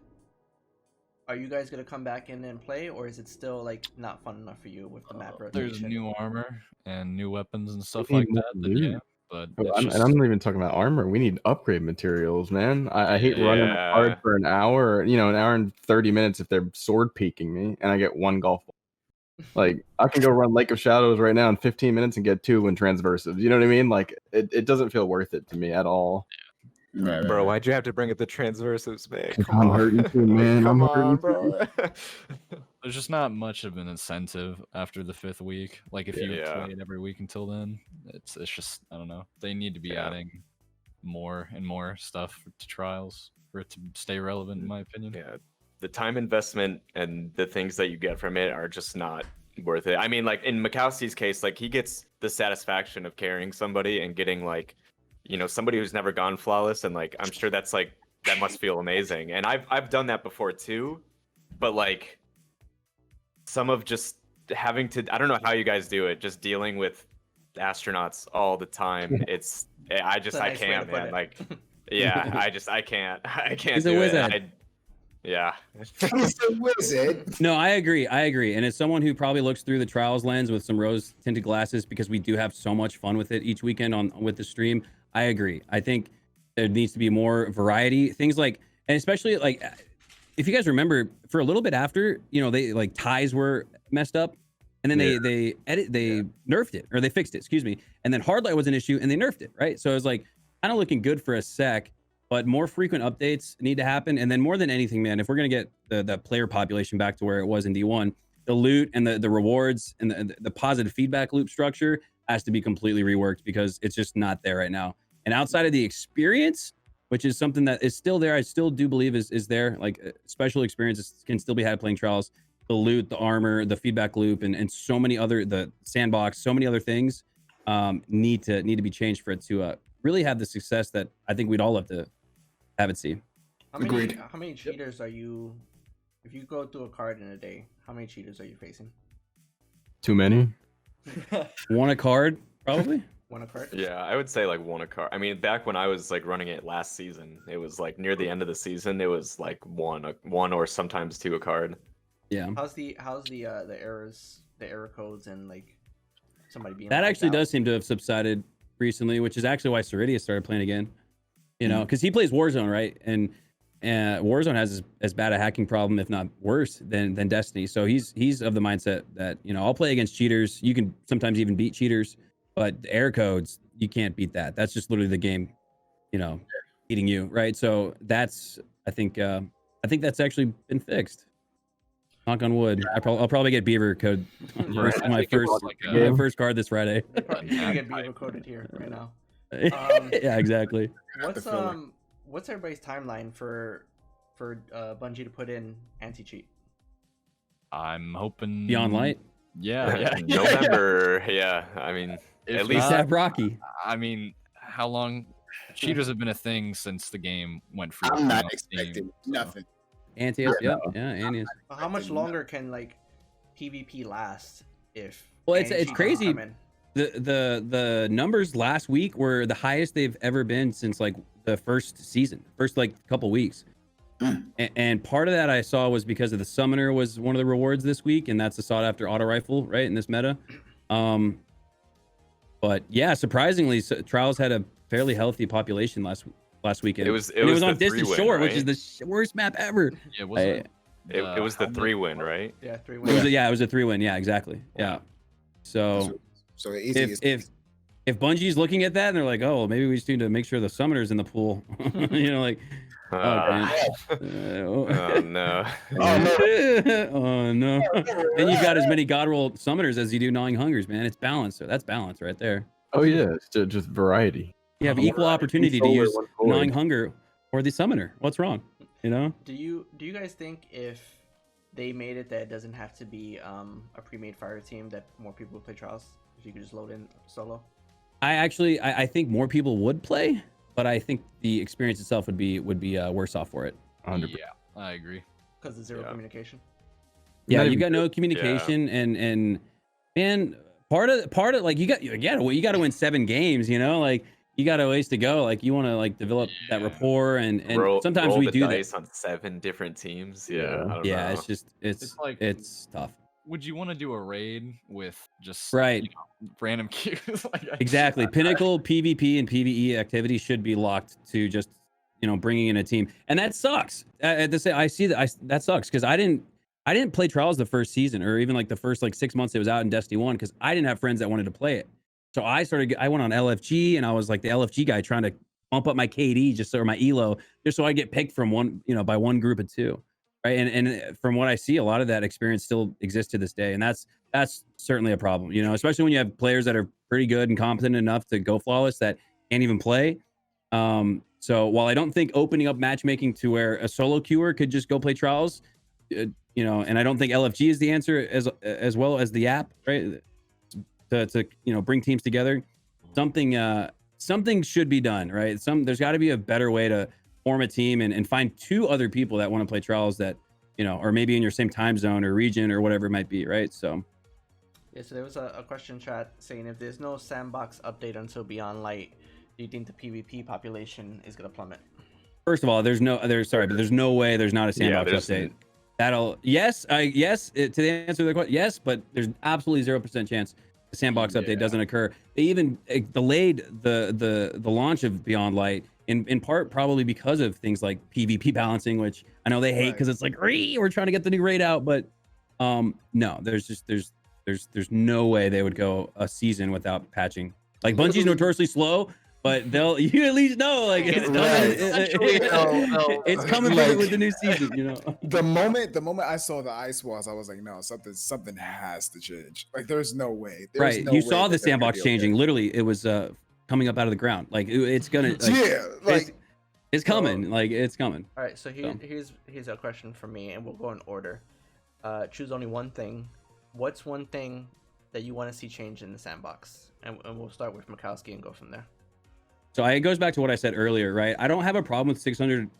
I mean, 600s maybe are a little too overpowered, but at the same time, Bungie's always had a heavy hand in tuning. So I don't know if I trust that they would tune it to where it should be instead of just completely nerfing autos again to where they're not usable. I think my ideal Crucible goes back to what I said, where you take the golden days of each primary or special that you've had from day 1 D1 to today, and you allow all of them to coexist in that sandbox together. So scouts are viable, pulse rifles are viable. You can grab a hand cannon if you want. You can play a 110 even, right? Each archetype within each weapon type needs to be viable as well, right? There's completely throwaway RPMs and archetypes because of that. So I think that would be my ideal vision for the sandbox, is where, you know, everything has a little bit more oomph on the primary side and everything's viable. Red, what about you? So what Makowski was saying about, you know, making everything viable, I think what I'd like to see change is 140s and 110 RPM hand cannons. So I don't know if you guys remember, of course, but NF was a 180 and they changed that RPM to 150. So what I was thinking, since 140s are a little underpowered right now, I was thinking you could make all 140s 150s and then make all 110s 90 RPMs like Ariana's Vow. So you could have every hand cannon would be viable pretty much, and then the only difference would be the perks you get on them. My man. Okay. Nogi, We thinking the same thing. Hey, I mean, kind of hard. Why y'all gonna have me go up against these two? How am I supposed to go after these two? What am I supposed to say? Nagi, if you could answer that question, and I always love the way you explain things. I just want to hear your voice. But can you explain to me exactly, and I think I have a general understanding, but what exactly, how does 140 or 150 work? It's just the fire rate? Is that what it is? It's the fire rate. It's the RPM. That's all it is, right? So Okay. the RPM 150 has I don't want to say it has a different recoil pattern, but it definitely has a different fire rate. It's 100% the fire rate. Range drop off too, right? I think that those damage values change over time in space. I believe the 140 hand cannons have definitely a significant lesser range than 150s. Which is unfortunate because I really have an all-stringer in my vault that has a Eye of the Storm opening shot, accurized round, range masterwork. It's just sitting there. It's crying. Waiting for the day. And I can't use it. Are you kidding me? So why is it the reason you can't use it? Is it because it's because it's a 140. It's because it's a 140. I literally would have to be consistent. Like my playstyle in order to use that gun, because it's not a gun that's obsolete, but the current playstyle of Crucible right now makes that weapon less efficient. So in order for me to use that weapon and be efficient, I have to switch up how I would naturally play versus how I would play with a 150 hand cannon. See what I'm saying? Got it. So with a 150, you could be a bit more aggressive. You could be a bit more positioned in a different perspective than you would have to be where you're using an R-stringer that fires slower than, let's say, a snapshot rangefinder, Dire Promise. Like, you know what I'm saying? Like, I have an opening shot Dire Promise with rangefinder, and that thing slaps. In comparison to an R-stringer with opening shot and Eye of the Storm, even still, the R-stringer, literal meaning of the R-stringer is accurate upon first shot, and then the more damage I take, the more accurate it becomes, right? That's Eye of the Storm. That's the perk. But with an opening shot rangefinder Dire Promise, the TTK trumps the Eye of the Storm perk because it's a 140 hand cannon. Makes it invaluable completely off grid. Sucks. Sus. Thank you for the explanation. So what's the one thing? I know it's a lot, but what's the one thing that you would change or that you want to see changes in Sandbox? I mean, honestly, the one thing that I would want to see change would have to be the exact thing that I've been expressing the entire time, which kind of not trumps, but it connects to what Hunter said. I want to be able to use what I want to use without having to sacrifice what other people want to use.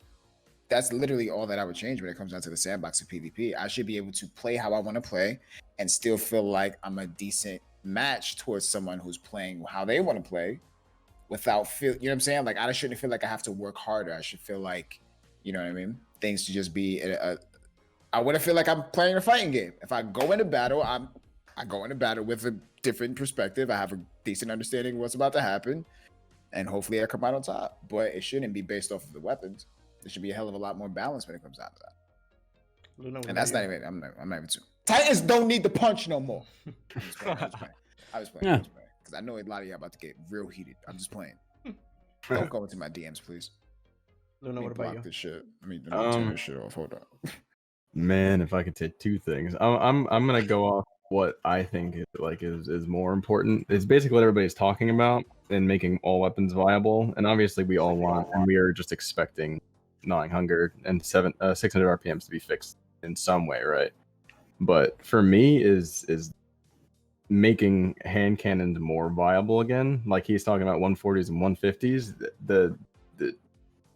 I've been using Ace all last week, and Ace is still good, right? But if I play somebody who I know is good, I have to nail every headshot or I'm dead. I have to nail every headshot, every single. My headshot ratio has got to be like 95 plus in my hand cannon, right? And I need to be within range because Bear and Dire have more range than my Ace. That has, you know, a range stat of 86, and Mori that gives, you know, does 100 damage basically. Is there damage fall off? Oh yeah, Ace is it's so bad. I was literally hitting anecdote, and I'll get into it. Like I was hitting a kid. I was sitting on Radiant Cliffs on the that long lane. I'm on stairs. That kid is at that middle pillar with Memento Mori, and I'm hitting him for literally 34. Literally, he's right behind it. I'm hitting for 34s, and I'm like, I gotta literally 10 tap this kid, and I run out of Mori after 6 shots. Anyway, I digress. That just pissed me off. The range stat needs to be different. The thing that confuses me, and I'm not yelling at you, Bungie, but I'm yelling at you. In D1, 150s, they shoot fast and had short range. You know, 140s had a decent amount of range and they shot a little bit slower. 110s had massive range and shot really slow. Their range difference is nothing. They all hit at the same range. Why would I pick anything other than the one that's gonna go dink dink dink just over? And they have the most aim assist and bullet magnets. Like that's why I 100% agree with Red. Like just make 150s and 90s. Like if you're not gonna try to adjust them, or you're just gonna make 140s good and nerf 150s and leave 110, just split them up, make 2 of them, make the two tap and the others 3 tap. Like that's about it. Noise, what about you? I mean, my stuff all kind of also flows in with Red and Luna. I mean, the 3 of us kind of think a lot of the same. But I feel like if we're gonna have if we're gonna keep autos 600 autos at the 0.7 TTK and how comfortable they are, then hand cannons should have the damage, the severe damage fall off that happened with Shadowkeep. I think it needs to be reverted. Because the range, I mean, you go from hitting 68 with a 150 or 70 with a 140, and then not even 5 meters after that, it's 40, 30, 20, and you're hitting for and I get you don't want hand cannons to have scout rifle range, obviously, a lot of people don't want that, but I feel like if the TTK on an auto, it's so comfortable, it's 0.7, 150 is 0.8, and the autos have more ranges than hand cannons, and they're still, even if they have, and they spray. Yeah, and the drop off is for them, yeah, they're hitting a couple damage points less, but they're still killing in the same TTK because of the spray. I don't know. I don't think hand cannons need like more range. I just think the damage, like the severe damage fall off, needs to be like reverted, and then along with, I know this is more than one thing, but the changes that Luna and Red said, I agree with. So, you mind if I jump in and like slightly edit or like help with like what you're saying? Like we don't want hand cannons to be scout rifles, and I feel like, at least from what I'm seeing on like Reddit and Twitter, us sweaty PvP players don't want that either. Scouts are useless because of map design. Pulses are just way better than scouts. Like if you just pulled scouts out and left pulses, they're the same gun. They do more damage. They have the same range. Like And they flinch. Flinch. Scouts, Exactly. scouts are just way too frail. Like you get shot once and it's over. They don't compete. Sacred Providence was like destroying me this weekend. Oh yeah, it's a scout rifle that shoots 3 bullets. Yeah, that's what pulse rifles are basically. I don't know how to balance that besides making giant maps, and nobody likes giant maps, you know. So I don't know. It's a tough spot, and I see why Bungie is mark every time. I'm, you know, objectively not hitting the mark. It's not possible for them to do that, but you know. Okay, so we're gonna do one more question and then wrap it up. So my question for you guys is if you can give just one piece of advice to somebody who is playing PvP and wants to get better, what would that piece of advice be? Just play. just play. Like you gotta just play. And I'm like, I'm sorry, I didn't mean to cut in front of Red and Hunter, but I think that we can all detest that that's really just what it comes down to. If you're brand spanking new and you just want to get better and you just want to, you gotta play. Gotta like remove the idea of like the self-loathing. I'm trash. I hate losing. I hate dying so much. Try your very best to get over that, because that's minuscule in comparison. You know what I'm saying? It's a great point. Yep. It's the best. You literally, if Mike, you said that you consider us to be the best of the best, right? How often do we die? Like, you know what I'm saying? Like, again, Destiny is a game about space magic. None of it is supposed to make sense. We're trying to make it as accurate as possible. Just play. And then when you start to, you know what I'm saying, get a little more confident in your shot, start to play with people who are a little bit better than you, and then go from there. That's it. But you have to play. Luna? I mean, kind of going off what Cliff said, the thing that I tell everybody, like just straight up, if you come into my chat or talk to me, you got to play with purpose, and you have to get shit on. Like you're not going to learn anything if you're shitting on everybody, or you know, if you're like, that's why a whole another argument, skill based. That's why I don't like it. You know, if you're bad playing as bad people, you're really not getting any better. You got to play with purpose. And when somebody is like, if you're in a Rumble lobby and somebody's dumping on you, you got to challenge that kid. Be like, all right, well, my goal is to make sure that I kill this kid. And if he kills you, all right, spawn up again and make sure that you go and try to kill that kid again. You got to play with purpose. I understand it's a video game and you want to have fun. Of course, don't, you know, beat your head in trying to be the best in the game. But you can't get on and be like, I'm going to play Rumble today, all kind of like, you know, I'm not going to say scared, but you know what I mean? And then be like, oh, he's way better than me or she's way better than me. I'm just never going to do anything. I'm not going to challenge them. Like, it's not going to help you at all. Noise, what about you?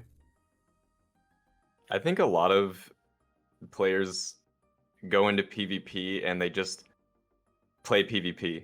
Like, they don't like think about what they're doing. They just, I have a hand cannon or I have an AR and I go to this point on the map and I shoot people and I you know, and they die.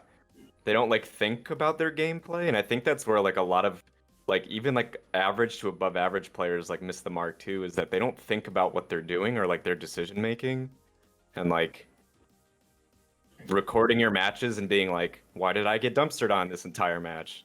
Because I kept running down a B every single time I spawned because I wanted to get this point of the map. Like, you gotta like, people just don't like think a lot, and I'm not like trying to say like people are stupid. I'm not saying that at all. I just don't think people put that mentality into growing to become a better player, is like thinking of what you're doing and like decision making.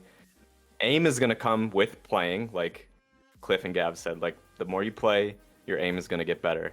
Right. But like decision making, like you got to think about what you're doing. So that's, record some gameplay, look over what you did and why am I losing this gunfight here? Why did I lose that? Oh, well, that's because I was in this position. I'm getting hit from 4 different lanes from mountaintop and ARs. Oh, that's not your fault, but but yeah, I don't know. That's basically my just think about what you're doing. Decision making. So mine is actually going to be one that I learned last week, and it's kind of going against what you just said, but kind of also supporting it. I 100% think that you need to think about every single thing you're doing, but I also think that you can't hesitate or second guess yourself. You got to commit, and if you take too long, you're pretty much already respawning because they already killed you. So I like to compare it to like Goku Ultra Instinct. You just gotta let your body just do the movements. I know there's a there's a Goku here, but whatever. You really about to just disrespect me like I'm pretty? Like you about to play me like I'm soft, bro? That's crazy. Yeah, but yeah, just commit. I think you just gotta commit to the play, and just play smart, and don't hesitate, because that hesitation, it only takes 1 second to get a TTK'd with a 9 hunger. So that would be mine. Makowski. Yeah, I mean, it echoes a lot of what you guys said, but I learned this when I was like over a decade ago competing on the MLG Pro circuit, is that all of us hit all of our shots, right? Like amongst pros, like we would kind of look at how, like, because we all want to get better, right? And that's kind of what creating that think tank is also a great thing to do. Create a group, like a think tank, a group of people that want to improve too. But we'd always look at it and say, well, we hit most of our shots, but so let's say 90 to 100% of your shots, but your decision making, it's impossible to be right on that 100% of the time. So, realistically, if you're going 50-50 on your decisions, then you're doing a great job. And so think about all the room for improvement you have with your game sense, your positioning, your communication, the chemistry, even just the energy you bring to your team, man. Your tilt resistance, right, are all way more important than gun skill. Like these guys said, it'll come from just playing the game. But game sense is something you have to proactively really work on and think about. Last but not least, Mr. Feels Red. Yeah, I would say everything you guys have said is 100% correct. And I'd also say consistency as well. So instead of playing like 15 hours for a single day once a week and then not touching the game until the next week, I would say even as small as like 2, maybe 3 hours a day, like you'll just notice you'll become a better player if you play consistently, as well as trying just playing the game more. Your game sense and aim will grow over time. I'd also say to instantly become better, pretty much the difference between 60 hertz to 144 hertz is absurd. Like it's a completely different world. I'm working so hard on trying to get my monitors. And make sure your monitor is actually connected to your motherboard. There's so many people that don't have the monitor connected the right way, which I know. What are they connected to? Huh? It's connected to my Samsung fridge. Come on, bro. Come on, man. Come on, man. Bro, why is my 2080 Super only getting 40 frames? It's so weird. Where is it plugged in? Oh. Plugged into Oh shit. Oh damn, my bad. My fault. I want to thank you guys all for coming on. Really do appreciate you all. Some amazing players here, amazing creators. I appreciate you guys a lot. I've learned a lot watching your streams. And in good old fashion, what we always like to do is go around and just give a quick shout out to somebody, and then go show some love to another streamer and go rate them. So I usually start it off, and then we'll just kind of go in order. My shout out for this week is actually to be Mr. NOISETANK here for bringing me to my first pickups experience. That's probably the most fun I've had playing competitive Destiny in a long time. So the environment was amazing, the people there were amazing, and I learned a lot. So it was a great experience. So I just want to give him a shout out for being so welcoming. For sure. Choking up, man. Choking up, man. Shit, man. Dang, all right, man. Hunter. Yeah, man. So guess I got 2. First, I want to thank my girlfriend, because I play way too many video games to have a girlfriend. And real talk though, man, like I put so much time into this organization and this community, my stream, this game, and for her to support that and be cool with it, and she support it because she knows that's what I love to do, means a lot to me. And then secondly, I gotta shout out Vlexify. There's so many people behind the scenes that are responsible for some of the success that we've had as a community over the past couple years, and Vlexify has been like my right hand man. Like he's for editing YouTube videos, for administrating these community tournaments, and even just being like a good friend. Like FlexFi has really been super important to what we've accomplished here in this past couple of years. So I want to thank Christy and Vlex. It's been the homie. Awesome. Red. I'd like to give a shout out to True. I don't know if you guys know him, but I look into streams a lot, and he's grinding for partner right now. So man, definitely deserves it. Is he live right now? Let me check.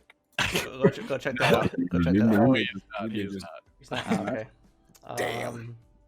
Nogi. Honestly, usually I have one particular person that I always shout out. But today I'm going to do something different. Today I'm actually going to shout out myself because I definitely have had like a relapse in my mental health, and I managed to kind of, deal with it in a more healthier sense. So I'm very proud of myself on that because I definitely wasn't my MO. That was not my MO for a very long time. So I'm gonna pat myself on the back for once and give myself a nice little cookie. I got cookies. Give myself a cookie. What kind of cookie? Mind your damn business, you fucking greedy bastard. I'm not sharing. Peanut butter, OP. Oh, peanut butter. Peanut butter. Oh, Dude. Bro. Peanut butter. It's man. That's Those are slick. Ascendant cookie flavor, okay? Exactly. Cookies. I promise that I will never eat your peanut butter cookies. Gav. I'm gonna give 2 because I think you guys already know what like. I'm gonna say I'm gonna give 1. I'm gonna split it half and half. So the first half, I gotta give that to Fox or Liv, my fiance, of course. Kind of like Hunter. I play a lot and I talk a lot about this game and every other game, and she just kind of endures me speaking like an idiot. And all the shit you guys don't see off screen because I'm a little bit of an idiot, but I do appreciate her like a shit ton. And she's doing great with Scrim Queens and being so busy and shit like that. So I appreciate her and that shit. And this time I'm giving MARU the other half of the shout out because no one ever shouts him out, man. Yeah. I've been here for like, what is it, like 6 weeks? Nope. Ain't nobody shout this man out. Oh, you took mine. I finally got the shout out. I finally got the shout out, guys. All right, this is gonna be the last official episode of Mom, the I Filler. made it. Oh shit. Wasn't gonna be me. I was never shouting that son of a bitch. No, I appreciate what you and Cliff both do. This is actually probably my favorite podcast, and we've been bouncing around a bunch lately with Liv being on them. So Yeah. you guys, especially since D1, bro. Man, I've known you guys for a long ass time. Seriously. I'm done. Go ahead, Noise Tank, man. You know what? It was crazy. It's really funny because, like, since we're talking about this, I do believe that the three of us, me, you, and Hunter, was on an episode of the NOGI project like years ago. We were, yo. That's true. That is. Yeah, I'll never forget that. That was definitely, man. Full Man. circle, bro. So good, Noise, good. See, mine's more broad. I'm Mm. just gonna broad it because I was gonna say MARU, but I had like a second one too. Mhm. So kind of like Cliff, I've also like outside of Destiny, outside of the community, been dealing with metric. You know what's coming next? Ton of things like in my personal life, just lots of things, and streaming and playing Destiny and the community and the people that I've met in the past like 2 to 3 months of just like reconnecting with the community has been like absolutely amazing for me. And like honestly, I wouldn't have gotten myself out of this rut, this like mental rut, without like literally any of you guys. Like just everybody that I've been like talking to and like making friends with on Twitter and like in the game, and just like all of you guys have made this experience for me amazing. And it's like the fire that I have to like continue to do like right for the community and to continue just playing the game is just like because of all of you guys, honestly. So I just every single one of you, everybody, We chat, appreciate that. all of you Definitely. guys, man. Because that's I think because this was all Maru's idea. This was all his idea. Once we stopped doing Little Eye Radio, once we all kind of went our separate ways, Maru had came up to me. He was like, "Yo, man, like I want to do this." Like I'll never forget. Like he was going every day. He was sending me like text messages about what he wanted to do, how he wanted to plan this out, how he wanted to do this, that, and the third. He explained to me the format. All of this is 100% him. So I guess, Mike, this is your official shout out. Oh shit! Well, I went from getting no Damn, you shout got outs two. to 3 a week. Okay. You better. I mean, yeah, really. You better soak it in like lotion. You bastard. So it's like it's really a situation to where like he really everything that you guys experience and the reasons why he's doing everything, all the way down to literally the people that he picks to be on each episode, because he's expressed it before. He picks each and every individual specifically from different areas with a similar mindset so that they can interact with each other. So he tries to bring together communities off of sheer conversation. It's a very intelligent format. So congrats to How do you grab 4 homies then, bro?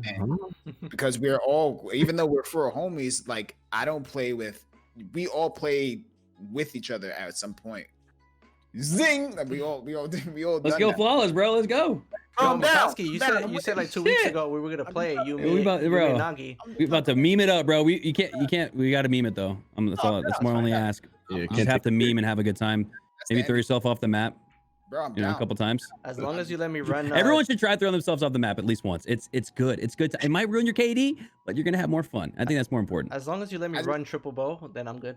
That's what I'm saying. Run triple snipes, jump off the map, throw in the 360s. Let's do it. But yeah, I appreciate you guys. You guys are amazing.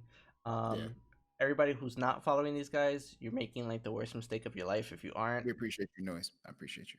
Check them all out. Love you guys. You guys are amazing. Let's go rate somebody. If anybody has anybody in mind, Katie and D2. I'm open up for any suggestions. Amaze is live right now. I'm thinking. Yeah, I was thinking Amaze. Yeah. Bro. Let's do it. Bro.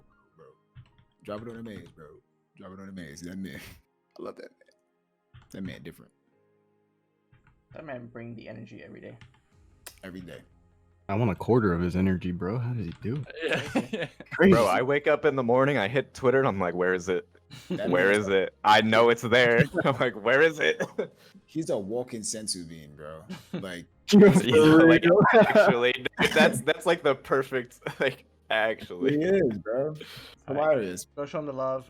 Thank you guys for being on the show. Everybody who's watching, thank you. Appreciate you. We'll be again live next week with another episode. This episode will be on YouTube tomorrow in case you didn't get to watch the whole thing. So, yes, sir. Yes, sir. Yes, sir.